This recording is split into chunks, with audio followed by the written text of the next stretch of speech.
Voltamos a apresentar Revista Justiça. Estamos de volta, começando agora a terceira e última hora do Revista Justiça. Hoje é terça-feira, dia 20 de junho de 2023. E você, ouvinte, pode nos acompanhar a partir de agora também pelo YouTube da Rádio Justiça. Rádio e TV Justiça ao vivo, você vai poder acompanhar essa entrevista agora. E você pode participar pelo nosso WhatsApp. Se você tem dúvidas sobre os concursos da carreira jurídica, entre em contato conosco, anote aí, 61 999 75 81 40. 10 horas, 5 minutos. Revista Justiça. Debate. Vamos falar sobre a escolha da carreira jurídica, como se preparar, como escolher a carreira, como estudar.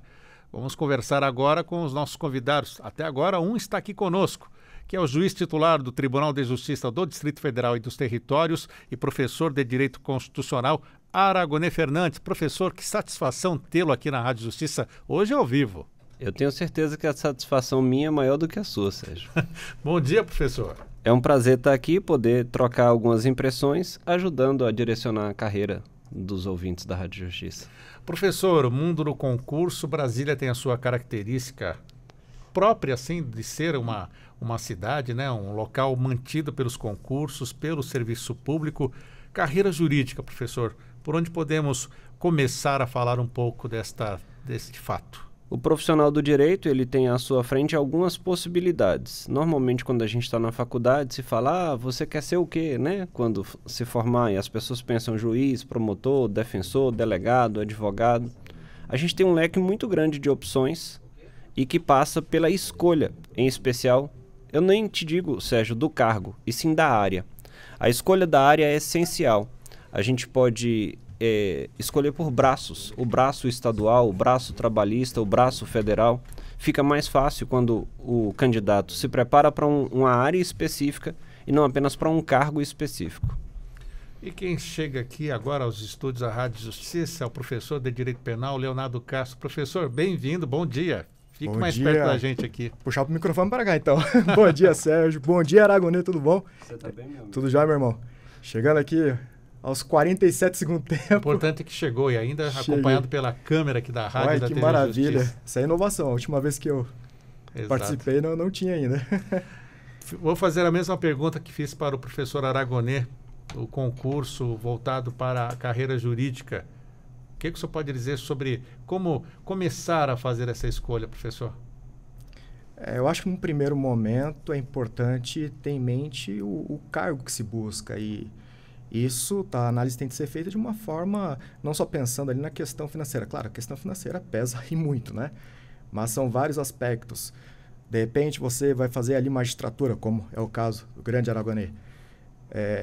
Beleza, olha, encaro magistratura em qualquer lugar do Brasil. Aí, de repente, um interior de um estado mais distante, que você não conhece, a coisa não é tão assim. Chega ali uma outra realidade, talvez você não se adapte. Então, acho que no primeiro momento aí é pensar o que quer da vida, na verdade. Não pensar na grana especificamente, não. Pensa a vida que você quer ter, o que você se vê fazendo, o que vai te dar prazer fazer. Acho que isso aí é muito importante.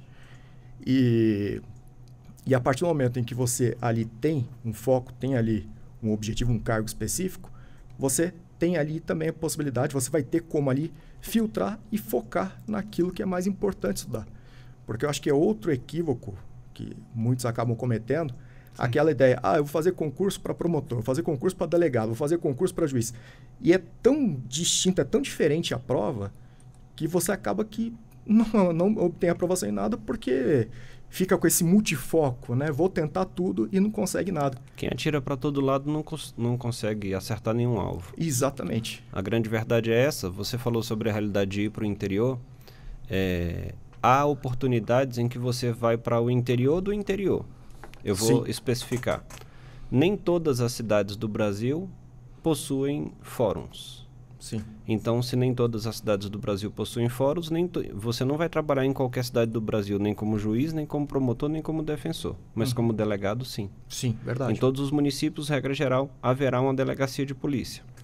Então, o candidato que se prepara para a área de delegado, que atrai muita gente, ele tem que estar ciente de que se ele faz concurso, por exemplo, para o Ceará, ou para Santa Catarina, ou para o Espírito Santo, ele vai ser lotado, provavelmente, no primeiro momento, numa cidade menor. O candidato que busca a magistratura, vou usar como exemplo o estado da Bahia, que é grande. Então, você até chegar numa cidade média, você vai demorar alguns anos, provavelmente. Sim. Agora, há algumas oportunidades em que você já, desde o primeiro momento, fica fixo em determinado lugar. A gente sabe que, além da questão remuneratória, pesa muito a questão familiar, Sérgio. Então, a pessoa que, casada ou não, ela precisa entender para qual cidade ela iria e para qual ela não iria. Eu definiria, além do raio de inclusão, ou seja, qual cargo eu vou tentar, uma área de exclusão. Para qual estado eu iria e para qual eu não iria. Se você topa ir para qualquer estado da federação, você já amplia bastante o seu leque de opções. Sim. Mas se você pensa, por exemplo, eu quero fazer concurso PGM Ilhéus, que é uma cidade da Bahia. Uhum. Você vai ser procurador do município de Ilhéus. Você vai morar onde? Em Ilhéus, Bahia. Não tem essa... A mesma lógica. Eu quero ser procurador do município de Santos, São Paulo. Você já sabe que vai ficar em Santos. Você não vai ficar pulando de um lado para o outro. Sim. Importante, né, essas observações, porque as pessoas pensam em mergulhar nessa seara, neste mar dos concursos, mas não fazem essas delimitações, né, professor Leonardo? Sim, e é importante e é algo que você acaba... com o tempo, você vai amadurecendo, você vai descobrindo a pessoa que você é, o que é importante na sua vida. Vou priorizar proximidade com a família, vou priorizar dinheiro, enfim. Mas isso demanda um certo tempo da vida para você chegar até esse ponto. Eu digo isso porque eu estava com 30, estou hoje com 40, estava com 34 quando fui chamado para fazer a CADEPOL para o cargo de delegado. Eu havia passado por um estado do país e já estava definida a cidade onde eu iria atuar como delegado. Aí eu fui até a cidade, não encarei. Onde era? Era no interior de Rondônia. Com todo respeito, morei em Rondônia há muitos anos, morei em Porto Velho, a capital. Então, já acostumado com o norte do Brasil. Mas era uma cidadezinha. Na verdade, não é nem um município. Era um distrito do município de Porto Velho, só que ficava a 350 quilômetros do centro da cidade. Aí eu fui até lá para conhecer, estrutura zero. Isso eu já estava com meus 34, 35 anos. Então, já estava numa fase da vida que eu já sabia o que eu queria, o que eu não queria, o que eu priorizava. Pensei, poxa, eu vou para o interior. Viagem é uma coisa que eu adoro. Acabou a viagem, isso aí, né? Até você ser removido. Exatamente, acabou. Gosto muito de tecnologia, gosto de dou aula, preciso de uma conexão boa com a internet e a cidade não oferecia isso. Eu falei, poxa, então vou ter que me aposentar da carreira de professor, né? Dentre outras coisas que teria de abrir mão para virar delegado. Eu falei, poxa, mas eu não sonho tanto assim com esse cargo, então eu abri mão do cargo por conta disso. É interessante o que você colocou, porque a pessoa também precisa estar ciente de que se ele escolhe, por exemplo, o juiz federal da primeira região pega metade das unidades federadas, né? Então você, num primeiro momento, provavelmente vai para uma cidade do interior. E aí, até conseguir chegar em Brasília, vão-se alguns anos. Você tem que estar ciente dessa realidade para juiz, para promotor, para defensor, para delegado. Se estiver ciente e concordar, tudo ok. Eu fiz concurso em todas as regiões do país. Daqui a pouquinho eu vou perguntar sobre a carreira de cada um dos concursos. Eu rodei, inclusive, para Rondônia, viu? Eu fui para lá fazer concurso para Rondônia, menos de 600 inscritos, rapaz, me lasquei, reprovei. Puxa, não era para ser. Não era. Professor Leonardo, conte para a gente aqui, conte para o nosso ouvinte como foi a sua vida de concurseiro. Atualmente o senhor está só lecionando, né? Não, hoje eu me mantenho como analista de tribunal, passei para o cargo de analista já há alguns bons anos, há 12, estamos em 2023, há 11 anos eu passei. Então, volta lá atrás então, conta a história pra gente. Então, eu formei, né, concluí o curso de Direito, e aí eu atuava pela Defensoria Pública de Rondônia. Antes fui do TJ de Rondônia, fui Tribunal de Justiça de Rondônia. Acabei por morar em Rondônia boa parte da minha vida, por conta dos meus pais, meu pai, principalmente, minha família é do Rio Grande do Sul, mas meu pai acabou tendo que trabalhar em Rondônia, e cresci em Rondônia, passei boa parte da minha vida em Porto Velho. E aí formei, e na época trabalhava pelo TJ de Rondônia, fui parar na Defensoria de Rondônia, foi uma fase muito gostosa na minha vida, porque Na época, a Defensoria Pública de Rondônia não tinha quadro próprio de defensores. E era interessante porque eu consegui, era um cargo comissionado, eu consegui o cargo de assessor de defensor. Chegou no primeiro dia, eu perguntei, e o defensor? Não tem, é você. Então, assessor de mim mesmo. Cheguei lá e fiquei ali 2 anos pela Defensoria advogando pelo júri, adorei, foi uma experiência muito gostosa. Daí passei para analista e fui levando ali a vida tranquilo, mantive como analista ali boa parte do tempo. E aí foi quando eu peguei e fiz o concurso para delegado. E daí eu obtive a aprovação, só que né, nesse meio tempo foram 4 anos. Do fim do concurso até o dia em que me chamaram para cá da EPOL, foram 4 anos. Nisso passou muita água embaixo dessa ponte aí, e eu já, como eu falei, já estava com meus 34, 35, já ali, né, sabia o que eu gostava, o que eu não gostava. Eu falei, não, deixa para lá, vamos manter aqui como analista. Hoje eu faço home office, estou em home office já há algum tempo, e me mantenho na assessoria.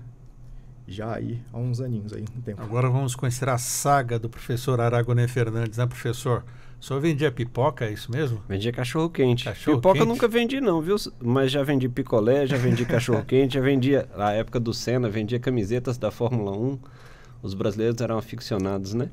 Eu, inclusive. Então, eu já vendi muita coisa e ingressei no universo dos concursos públicos como estudante com 16.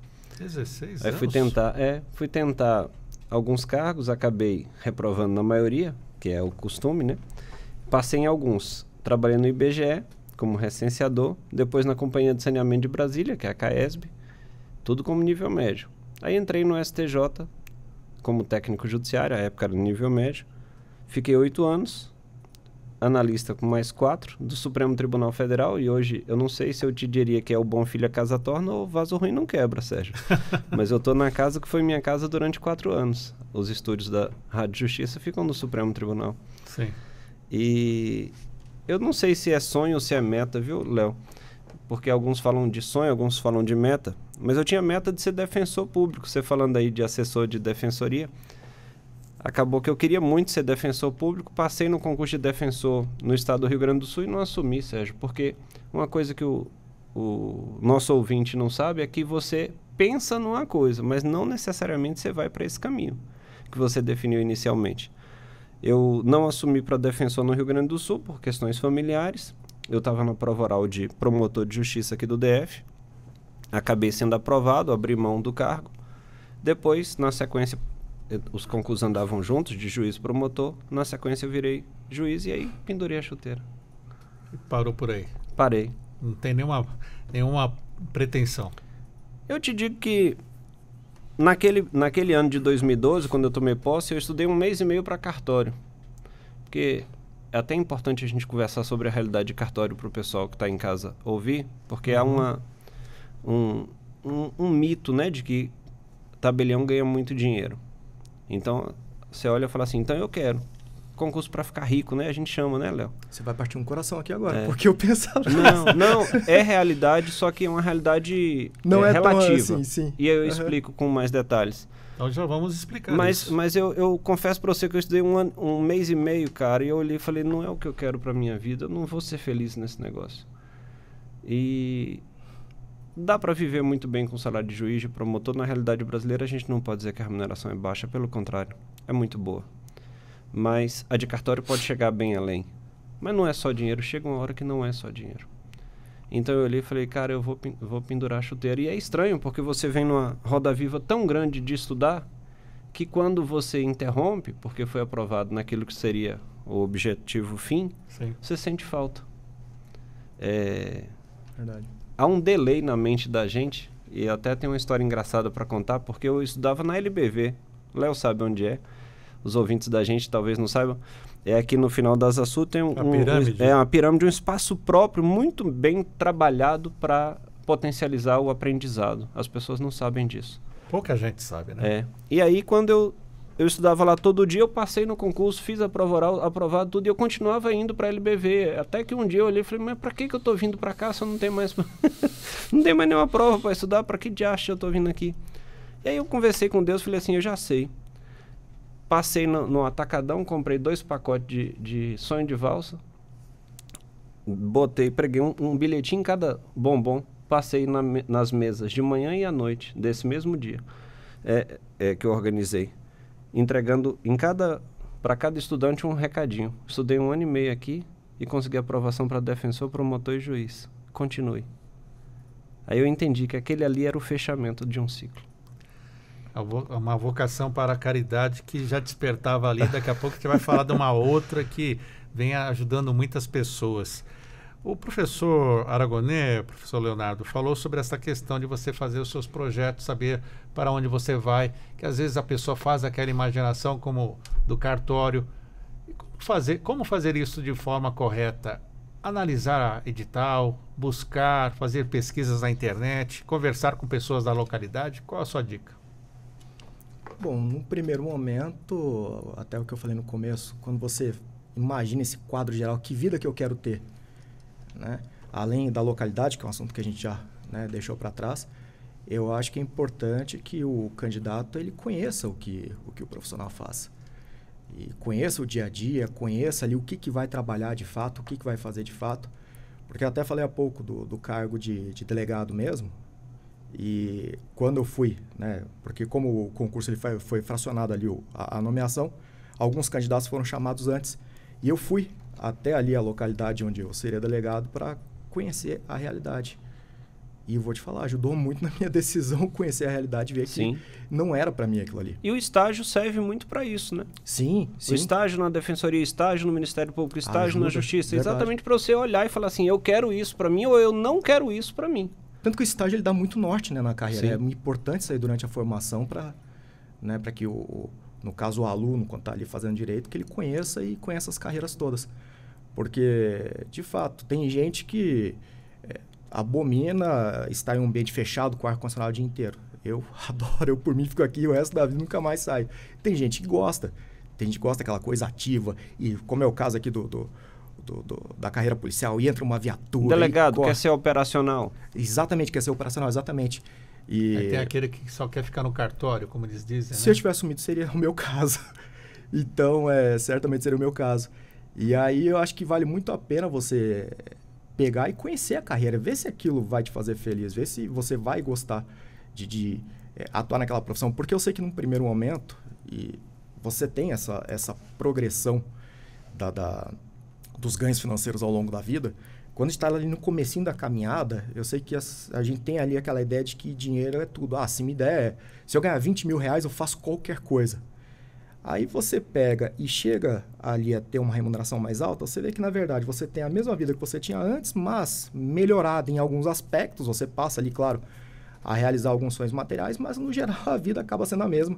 E eu aquele vazio... Você tem 3 meses de riqueza, viu? Quando você dá um salto de qualidade, você tem 3 meses que você fica maravilhado quando dá um salto de qualidade. Aí você acostuma a viver com um novo salário, lascou. Exatamente. Você tem, na verdade, você faz um upgrade ali no seu carro, você mora num lugar melhor, mas depois ali que passou... Seu custo de vida fica mais alto, compatível, né? Exatamente. Mas passados esses primeiros 3 meses ali, que você já pegou, já está até fazendo aquele consignado que oferece assim que você toma posse...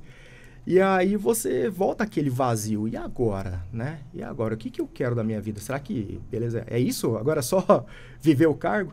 E aí eu acho que é onde entra a questão de gostar do que faz. Porque a partir do momento que você gosta daquilo que você faz, você vê ali um objetivo na vida. Bom, eu vou ser bom nisso aqui. E eu digo isso em relação até a vida de professor mesmo. Eu até brinco várias vezes, eu até falo, não sei nem por que me pagam, porque para mim é diversão isso aqui. Eu viro noite, estudando, trabalhando tudo. Então, acaba sendo um objetivo de vida isso aí. E aí, né, quando você tem sendo um cargo público, é maravilhoso, né? Você tem ali, né, uma razão para pegar e buscar conhecimento, se aprofundar, continuar estudando, né, até mesmo. E aí, você acaba achando um norte, né? E aí, até a questão do Aragonés é muito interessante, porque hoje todo mundo conhece. Você entra ali no YouTube, tem lá vídeo dele lá com 1 milhão de acessos. E o Aragonés claramente é uma pessoa que vê esse mundo para ajudar os outros. Isso aí todo mundo sabe disso, né? Você acompanha ali o show pobreza, né? Sai pobreza. Sai pobreza. Daqui a pouco a gente vai falar sobre ele. Você acompanha, você vê que ali é um cara que... Eu não sei se durante a vida inteira ele soube disso, mas é um cara que vê o mundo para ajudar os outros. É isso que faz ele feliz. Eu posso compartilhar uma história? Eu não vou entrar no Sai Pobreza ainda não, mas vai lá. Diz respeito a ele. Eu eu vi algo muito marcante. Eu falei com você agora e me arrepiei todo. Eu estou numa determinada vara criminal e uma servidora veio conversar comigo e ela falou, eu acho que você não sabe, mas eu estava no Rio de Janeiro e entrei no mar para se suicidar. Caramba. E um amigo dela foi lá e resgatou no mar. Quando ele falou bem assim, ele falou, assiste essas aulas aqui. Ela falou, eu não quero negócio de autoajuda. E aí, cara, as coisas são tão engraçadas porque ela viu, disse que começou a acompanhar, foi fazer o concurso do TJ e hoje trabalha comigo, Sérgio. Ó, que louco que é a vida. E a autoajuda era com a Aragonê Fernandes? Era no Sai Pobreza, cara. Olha que louco. Ela falou, que cara do nome esquisito. Eu não vou assistir isso, não. Tô aí fora. acabou, foi trabalhar comigo. Que interessante. O mundo caminha de um jeito estranho, às Sim. vezes. Escreve-se certo por linhas tortas, né? Sim. Professor, conta para o nosso ouvinte como foi a sua rotina de estudos, como o senhor estudava, o que o senhor pode trazer, que eu acredito que durante essas preparações para os concursos, os alunos perguntam, mas como que o senhor estudava, professor? Só fazia isso, fazia Certo. aquilo? Eu acredito muito em alguns eixos de preparação e isso se aplica para qualquer concurso de qualquer área em qualquer nível. 3 eixos são comuns mesmo para quem está iniciando. O 4º eixo é para quem busca carreiras jurídicas mais afinco. Primeiro, parte teórica. E muitas vezes nós somos treinados lá na faculdade a ler livros. Toda primeira aula da disciplina, o professor passava a bibliografia. Era assim, Léo? Sim. Passa a bibliografia recomendada. Então, quando você vai para o universo dos concursos, você está com aquilo arraigado, de ter que ler livro. E esse não é o melhor caminho para passar num concurso. Então, você já tem que desaprender o que você aprendeu durante 5 anos. A base do nosso sistema normativo é a lei. Eu digo a lei em sentido global, a lei, a Constituição, os decretos. A base é a lei. Então, a gente não é ensinado a ler a lei. Você precisa ler a lei. Ler e interpretar, Sim. e conhecer, traduzir. Mas né? ler a lei é importante, a lei seca, sem interpretar e sem comentar. Porque muitas vezes ela é o ponto de partida e o ponto de chegada numa prova de concurso. Mas a gente lia o manual, ao invés de ler a lei. Não vai passar. Primeira base, então, primeiro eixo, ler a legislação. 2, 3 vezes. Você tem que conhecer a legislação. Segundo eixo, a parte teórica. É por meio dos manuais? Eu posso sair de Brasília a Goiânia, de bicicleta, de moto, de carro, de avião. Há vários caminhos, o manual é um deles, não é o mais eficaz. Qual é o mais eficaz, então? Eu sou professor de curso preparatório e eu defendo o curso preparatório não por ser professor, e sim quando eu era aluno. Eu fui aluno durante muitos anos. Eu confio na palavra do especialista, Sérgio. Então o Léo vai trazer, ali mastigado ele vai dizer, olha, numa preparação para delegado de polícia, os pontos mais importantes do direito penal são esses. E pergunta-se assim. Então ele otimiza o seu caminho.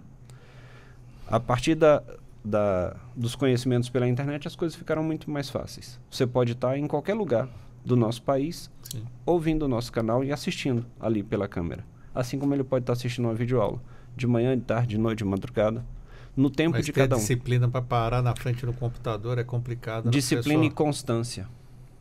Não é só disciplina e constância. Porque muitas vezes o cara é disciplinado durante 3 meses e ele estuda 3 meses, 12 horas por dia, ele acha que aquilo vai ser suficiente. Tem uma história que quem corre cansa, quem anda chega. Então, se eu mantiver 2 horas por dia, 3 horas por dia em um período de tempo mais sustentado, é assim para a economia, é assim para a academia, é assim nos estudos. Você vai ter resultados mais sustentáveis. Você tendo a constância de estudar, depositar naquela conta corrente da vida 2, 3 horas por dia, ao longo de um tempo, vai ser mais importante do que você fazer tiros de 12, de 8 horas por dia no cenário entre o edital e a prova. Terceiro eixo, então a gente passou pela teoria, a gente passou pela legislação. Terceiro eixo, resolução de questões. Afinal de contas, você vai precisar fazer uma prova. Se você não souber fazer a prova, não adianta de nada você ter conhecimento na cabeça. Concursos passados. Concursos passados da banca, de preferência da sua banca. Porque se você pegar a banca Sebrasp, a banca FGV e a banca FCC, são muito diferentes as formas de perguntar. Quarto eixo, muito importante. Embora a gente seja do Civil Law, que tem Civil Law e Common Law, né, no direito, embora a gente seja do Civil Law, a gente sabe hoje do peso da jurisprudência nas provas. STF, STJ.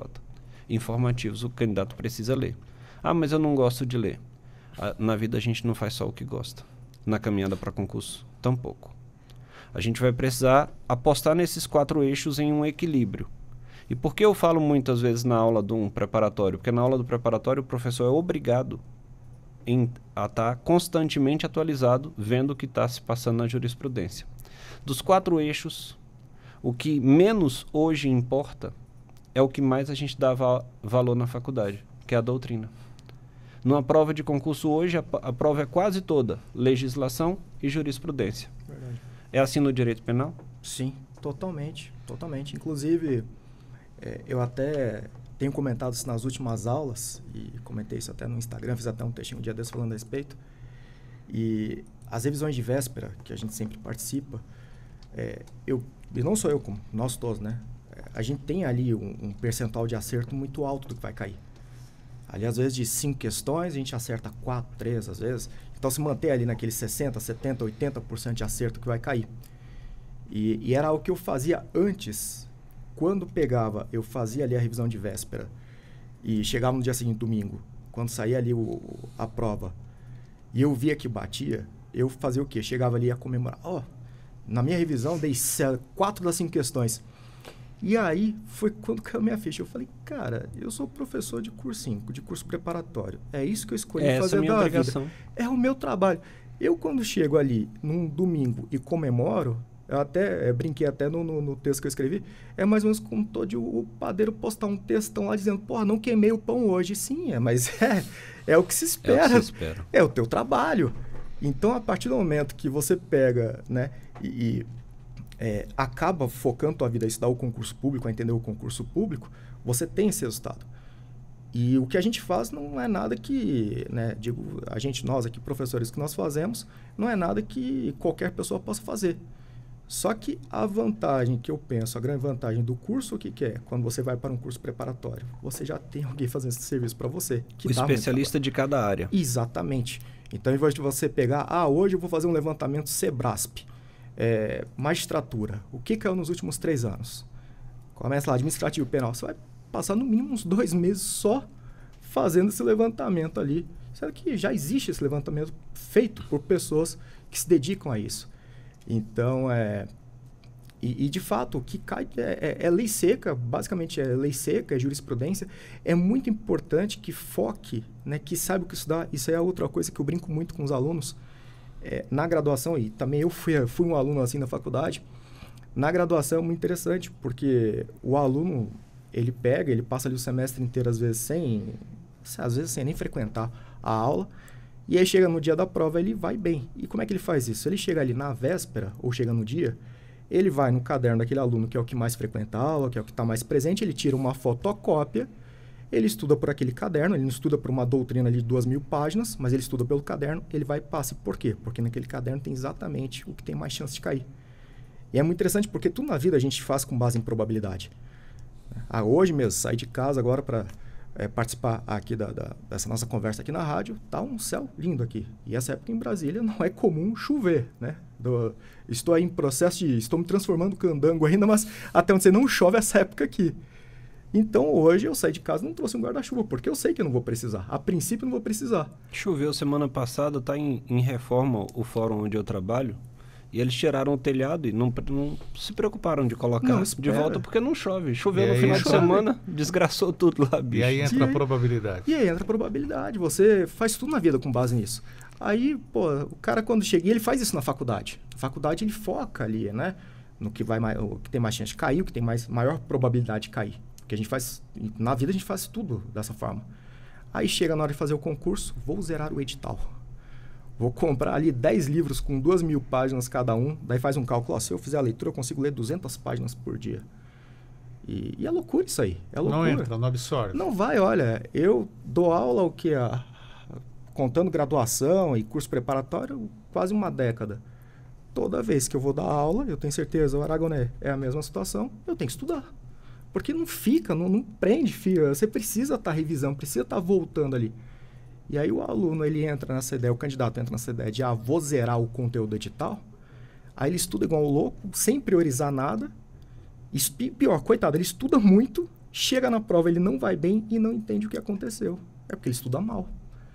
Então, você pegar e fazer esse levantamento, ou seja por conta própria, ou seja no curso preparatório, do que tem mais chance de cair, resolver questões anteriores e conhecendo ali o que de fato cai na prova, já é ali, né? Eu não diria nem que facilita, eu diria que, na verdade, é um passo imprescindível na aprovação. Você já esgotou os eixos? Os 4 eixos, sim. E agora, então, vamos falar sobre a especificidade de cada, então, preparação, professor Aragonés. Por onde o senhor quer começar esse ponto? Vamos começar pelos cartórios? Porque a gente falou sobre Leonardo cartório para ficar contente. rico ou não. Eu já bati meu coração hoje aqui. Há uma realidade em que, depender do cartório que você escolher no Brasil, você pode receber mais de 1 milhão por mês. Pelo resto da vida, já pensou, é melhor do que a Mega Sena, Sérgio. Porque a Mega Sena você recebe uma vez Mas e para vai chegar gastando. até lá, hein? É aí onde começa a caminhada. Eu vou para o outro lado, então. Vários cartórios de São Paulo estão sendo devolvidos. As pessoas não estão recebendo um valor que compense manter o cartório, estão devolvendo para o Estado, falando assim, não quero não. Então reparem que não é tão simples assim a escolha. Sim. É tão complexo o que a gente está vivenciando que o Supremo Tribunal, inclusive, julgou recentemente uma situação em que a ANOREG, a Associação dos Notários Registradores do Brasil, foi reclamar porque o TJ São Paulo está fazendo convênios com as prefeituras de São Paulo.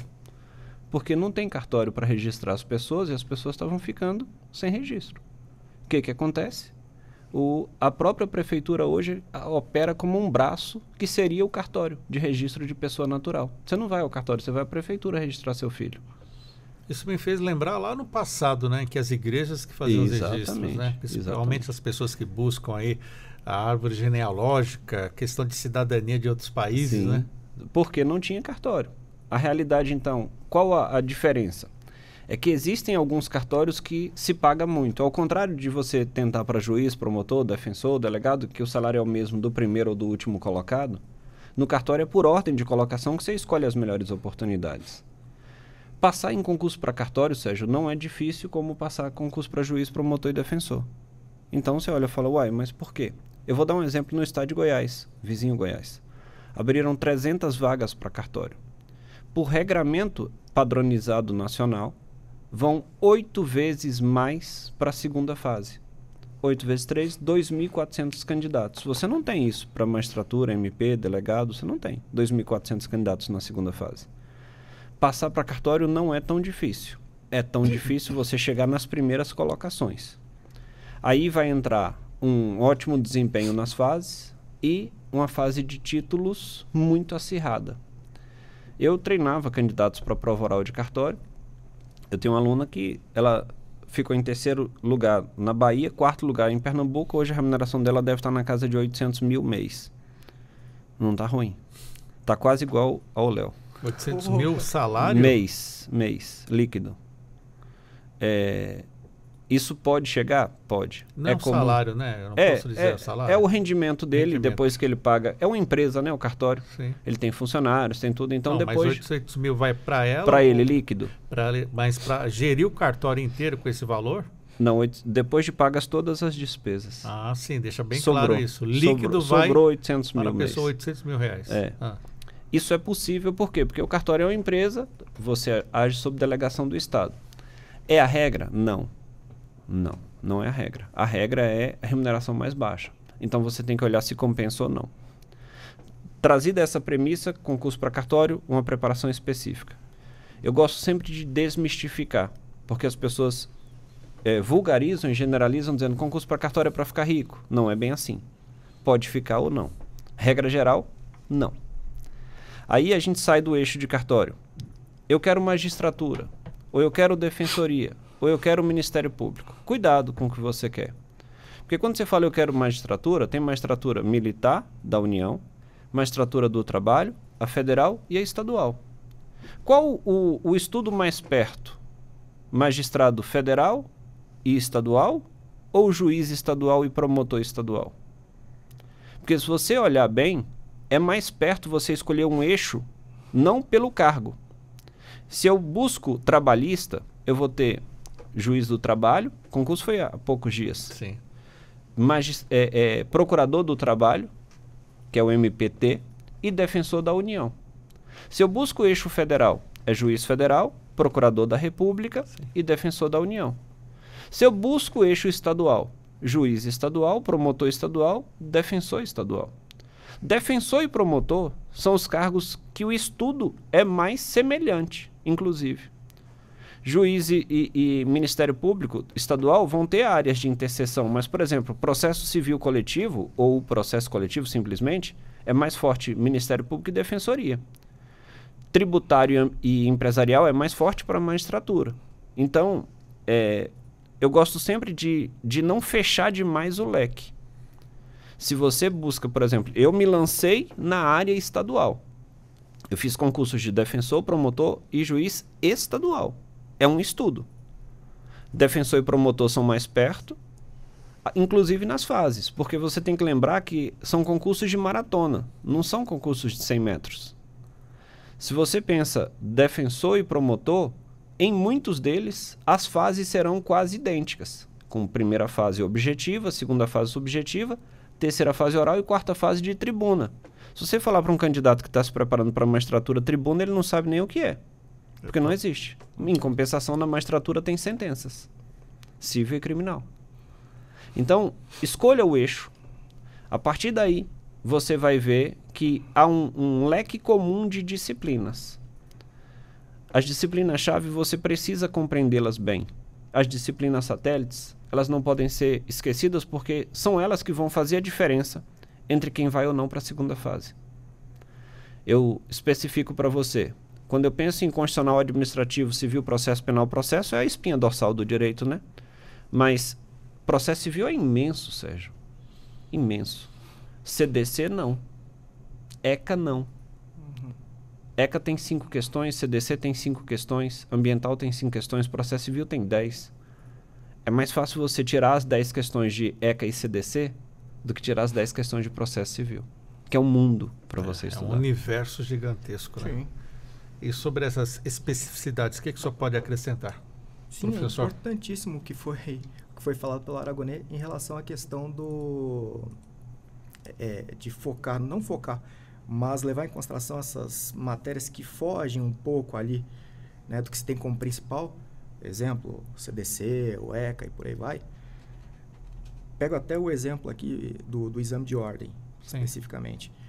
No exame de ordem, né, você tem ali aquela divisão por questões. Direito penal, por exemplo, são 6 questões, por aí vai.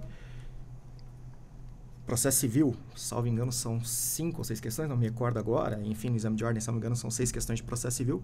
Mas como o Aragonês, ele levantou, processo civil é muito grande, é muito grande. Aí, você está ali na proximidade da prova. Pega o exemplo, né, específico do exame de ordem mesmo, que a prova não está tão distante assim. Sim. A prova daqui a uns 2, 3 meses, mais ou menos, no máximo. Do 38º. Você pega ali processo civil, talvez não valha mais a pena estudar. Tem matérias pequenas, né? Tem matérias pequenas que você mata a prova. Que você vai render 3, 4 questões. Você tem que ter inteligência para chegar na próxima fase. O CDC é um ótimo exemplo. O CDC, primeiro, que o CDC sempre cai ali a mesma coisa, né? Sempre são cobrados ali os mesmos temas, aquela questão da responsabilidade, né, do fornecedor, sempre se cobra a mesma coisa. É uma matéria que você derruba ali em uma semana, claro, o básico, você derruba em uma semana ali. ECA também não é tão extenso o conteúdo, você derruba muito rápido. Quer ver? Olha, exame de ordem não aconteceu agora, claro, não aconteceu o próximo, né? Agora esse próximo exame de ordem mesmo. Eu já até antecipo aqui, vai ter uma questão ali sobre família substituta. Pronto, vai estar lá. Já tem aqui uma questão do próximo exame de ordem. Então, você vê que tem matérias menores que você consegue garantir o acerto estudando, se esforçando muito menos, né? Dedicando muito menos tempo. Então, às vezes, é um tiro no pé. Você pegar e ficar só processo civil, processo penal. Processo penal é muito grande também. O processo civil é muito maior, mas processo penal também tem muita coisa. Para você pegar em cima da hora e buscar um aprofundamento, talvez já não dê mais tempo. E eu não era bom aluno em processo civil, não tenho problema de dizer não, viu, Sérgio? Assim, nunca, em nenhuma prova eu gabaritei processo civil, de 10 questões eu acertava 6, 7, ali, felizão, 7.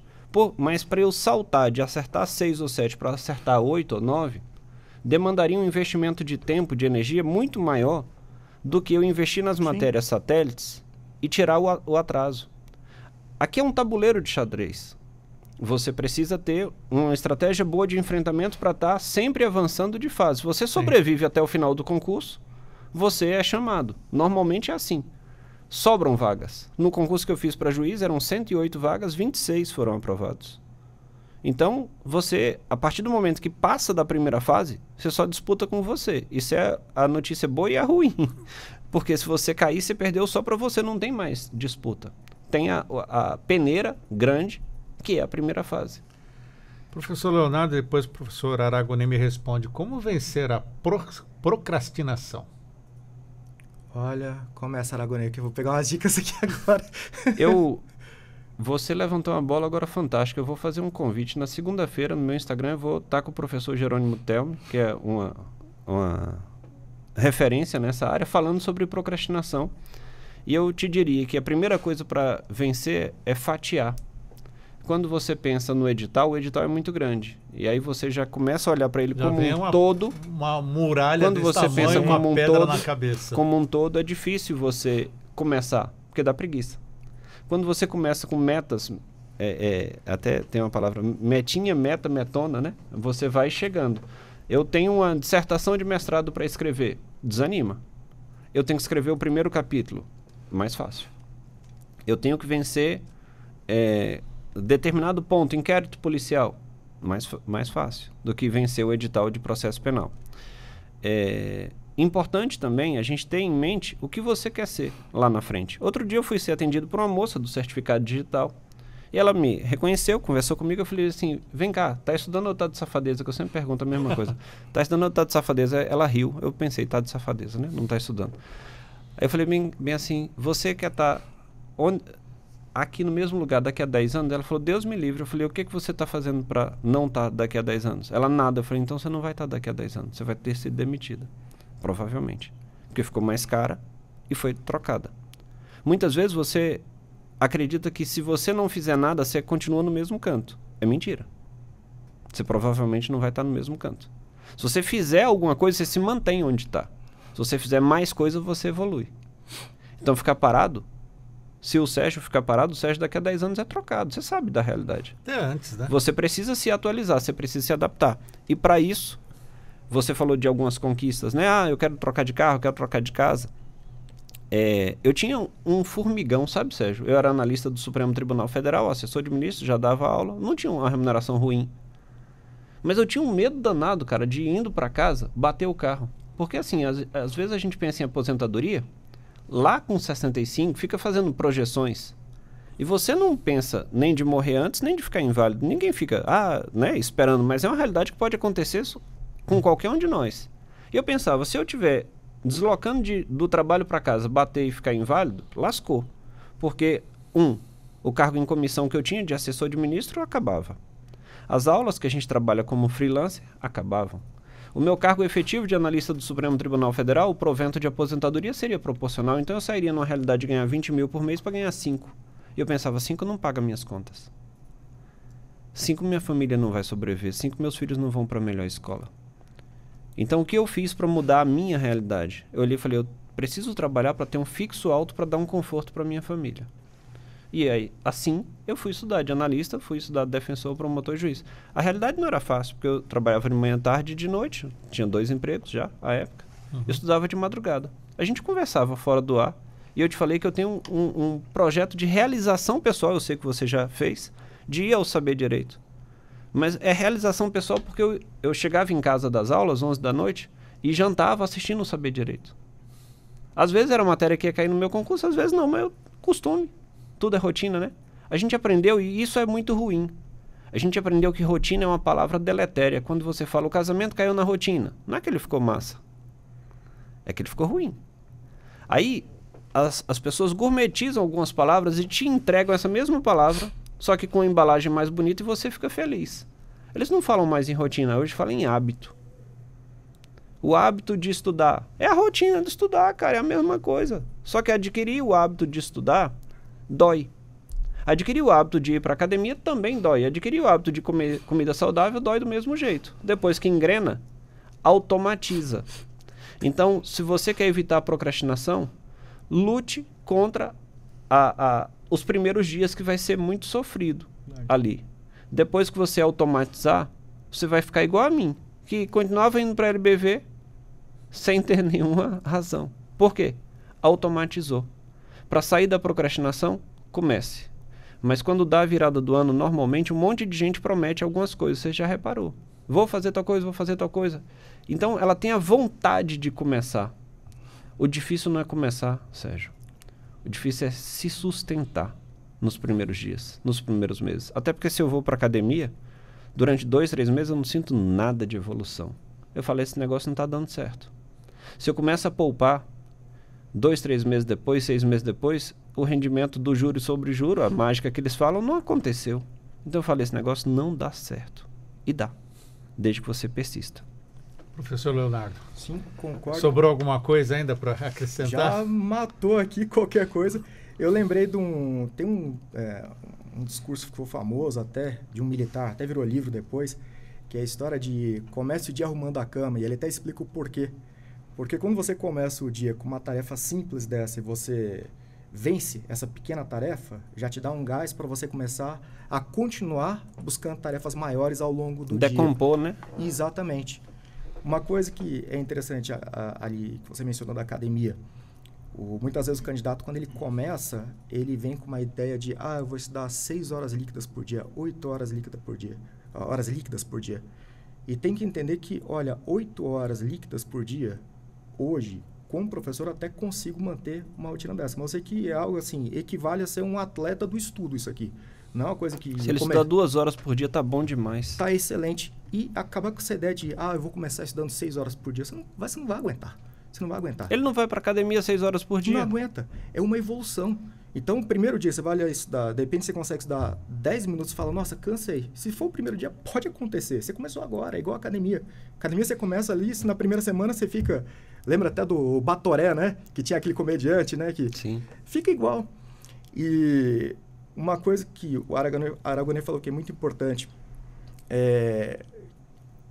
ele tinha uma razão para continuar, né, estudando, para continuar correndo atrás. Eu lembro que na época em que eu estava na faculdade, entre outros objetivos, outros sonhos, eu sempre tive muita vontade de viajar. Meu sonho era viajar pelo mundo. Eu falei, cara, eu vou matar essa vontade de qualquer jeito. Isso foi uma coisa que me motivou muito mesmo, né? Me motivou a estudar, me motivou a correr atrás, tudo. Então, ter um objetivo é importantíssimo. Seja, né, ali, como o Aragonês falou, poxa, eu preciso ter uma renda X para dar a melhor escola para os meus filhos, enfim. Você tem que ter uma razão, senão você fica um vazio ali, você não sabe por que está fazendo aquilo.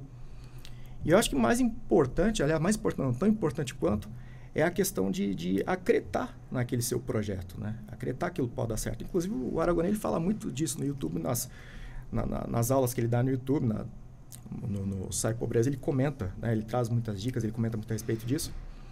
E eu vejo na minha vida mesmo, quando eu olho para trás, eu vejo, né, as conquistas que eu acabei aí alcançando, tudo eu acabei conseguindo por acreditar muito que aquilo podia dar certo. Eu te dou um exemplo dos livros mesmo. Hoje eu já perdi, na verdade, as contas, eu acho que eu estou beirando os 30 livros publicados.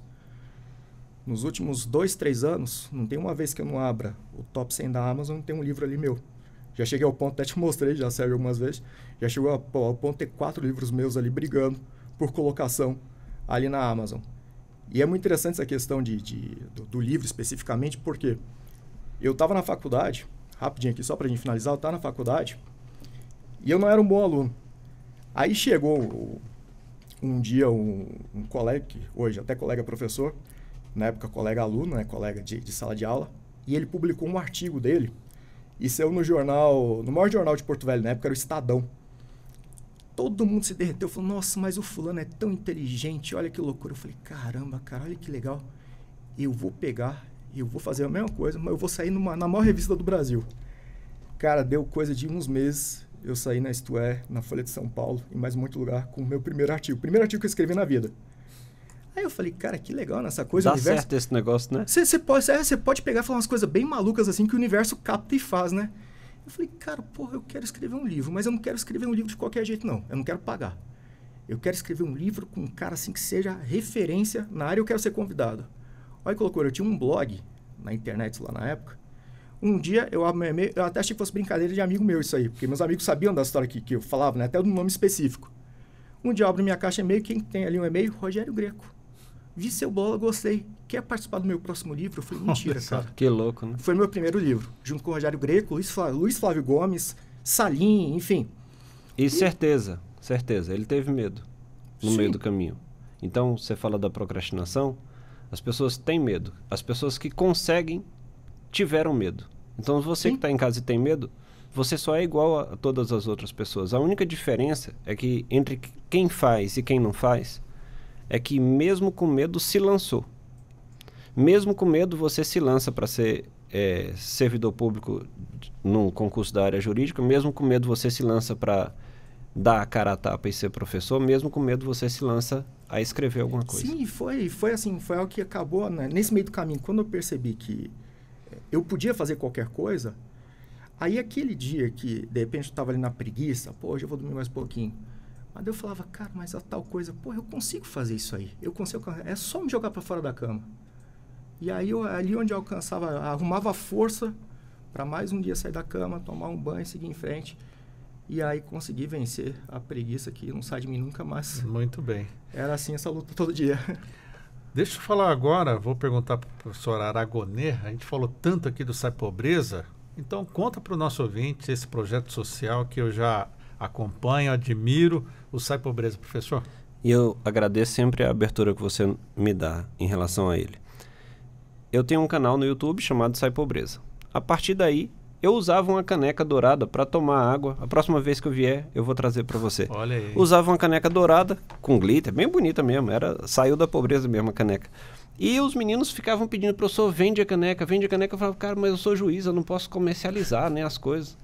E de tanto ficarem me pentelhando, eu olhei e falei, peraí, eu posso vender sim. Eu não posso ter o comércio para mim, para trazer dinheiro para mim, mas eu posso ter o comércio para juntar dinheiro e poder ajudar a causa social. Porque àquela altura eu já tinha o projeto em silêncio.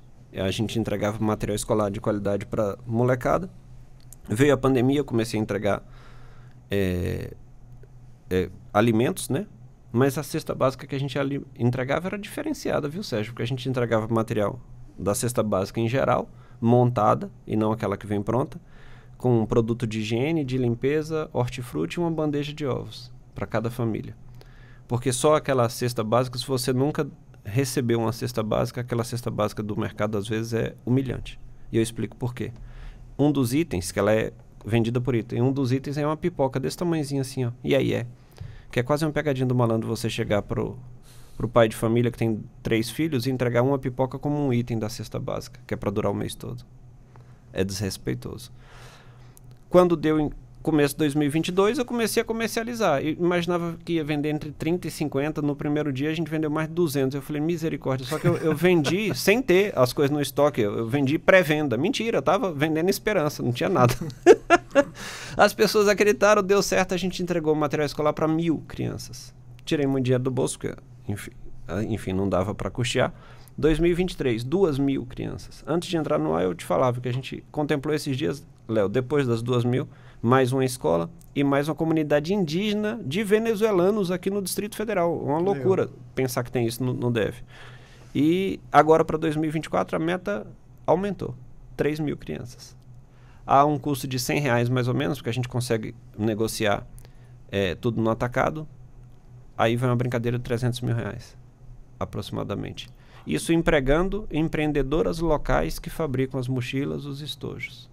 É tudo comprado diretamente das fábricas e aqui vai um alerta. Da mesma forma que eu achava desrespeitoso entregar a cesta básica com qualquer tipo de utensílio, aquilo que vai na mochila do aluno, no estojo do aluno, é só material escolar de qualidade. Se eu baixasse a qualidade, eu chegaria a mais pessoas.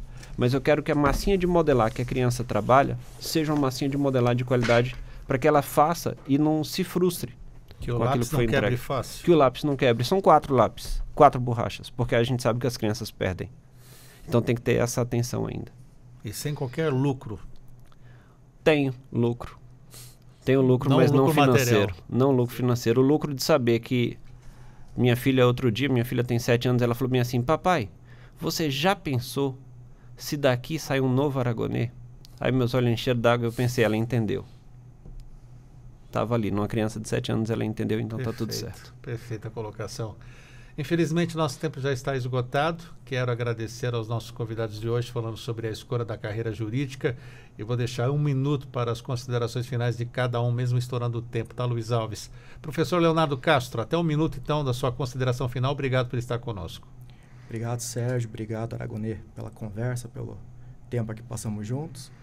E, primeiro, né, só aqui fazer uma ressalva. O novo Aragonês, muito mais do que o juiz, muito mais do que o professor, um cara que faz bem para tanta gente aí e vale muito a pena apoiar. Eu sempre que posso tento apoiar o projeto, nem que seja por divulgação, passando para os amigos, mas sempre tento divulgar. E eu agradeço muito por isso. Que isso, meu irmão, tamo junto. E peço aí para que os candidatos aí que nos ouvem, aqueles que sonham com a aprovação em concurso público, que foi aqui a nossa base, aqui, o alicerce da nossa conversa hoje foi esse, peço que continuem não desista, não. Não desista. A aprovação em concurso não é nada de outro mundo. Com estratégia, ali, com estratégia, com de forma inteligente, ali com foco você consegue. E eu sempre brinco até com os alunos que eu sou a prova viva, eu sempre fui um péssimo aluno. Cheguei ao ponto de largar a escola. Reprovei 3 vezes seguidas, larguei. Não falei, cara, estudar não é pra mim. Então, cheguei a abandonar tudo na época do colégio. Sim. E aí... E, na verdade, o problema estava em outras áreas da minha vida. Então, problema todo mundo tem. Né? Às vezes... Vamos lá, professor. Vamos lá? Conclua. O tempo. Acabou. Então, o problema todo mundo tem. Não se deixe derrubar pelos problemas. Segue aí teu estudo, segue aí com teu sonho que vai dar certo certamente. Obrigado mais uma vez, professor Leonardo Castro. Professor Aragonês Fernandes, juiz titular do TJDFT. Obrigado por estar conosco também. O prazer foi todo meu e só queria deixar uma mensagem final. Eu, nessa caminhada, encontrei muita gente. Pouquíssimos fora da curva. Pouquíssimos. A maioria que vence tem a mesma característica. São medianos que se dedicam. Se você está em casa e se considera mediano, basta se dedicar que é possível alcançar. Obrigado, Sérgio. Mais uma vez, obrigado aos nossos convidados. 11h12. Agradeço a você que nos acompanhou pela Rádio Justiça e também pelo canal da Rádio e TV Justiça no YouTube. O Revista Justiça fica por aqui. A apresentação e edição de Sérgio Duarte, produção Leandro Bezerra, os trabalhos técnicos Luiz Alves, programação musical Josimar Fernandes, coordenação de jornalismo Bárbara Michelini, Secretaria de Comunicação Social, Supremo Tribunal Federal. Eu volto em instantes com Regra do Jogo. Um ótimo dia para você e até amanhã com Revista Justiça.